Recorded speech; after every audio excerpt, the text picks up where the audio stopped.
நீங்க சொல்லலாம் I am an transformed Christian சொல்லலாம். நீங்க ஸ்பிரிட் ஃபில்டு கிறிஸ்டியனா இருக்கீங்களான்னு பார்த்தா இருக்கா? சொல்லிக்கலாம் நான் டிரான்ஸ்ஃபார்ம்டு கிறிஸ்டியன். என் பேர் மாத்திட்டேன் brother. Who are we in Jesus? Or I am in the old tradition. இந்த பழைய உடன்படிக்கையில நான் இருக்கிறேன். இல்ல. We are living under the grace and favor of the Lord. நீங்க உங்களை ஒரு பரிசுத்த ஜனம் என்று என்னைக்கு உங்களை உருவாக்கிக்கிறீங்களோ, சோ தெரிந்து கொள்ளுதல் நீங்கள் யார் என்பது வெரி வெரி வெரி இம்பார்ட்டன்ட். அவரோட ஒளிவு மரத்துல வாழ வேண்டும். இந்த பழைய நினைவோடு அங்க இருந்தீங்கன்னா நீங்க போட்டிருக்கிற எக்ஸ்டர்னல் தான் பிரமாதமா இருக்கு, internal zero. You are not a spirit filled person in Christ. We are filled with the power of ignorances.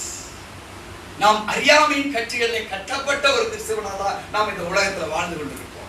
Not the privileges. God நமக்கு கொடுக்கப்பட்டிருக்கிற பலவிதமான பிரிவிலேஜ் இருக்கு. அந்த ஸ்லாக்கியத்தை தவிர்க்கப்பட்ட கிறிஸ்தவனாக நம்ம வாழ்ந்துட்டு இருக்கோம்.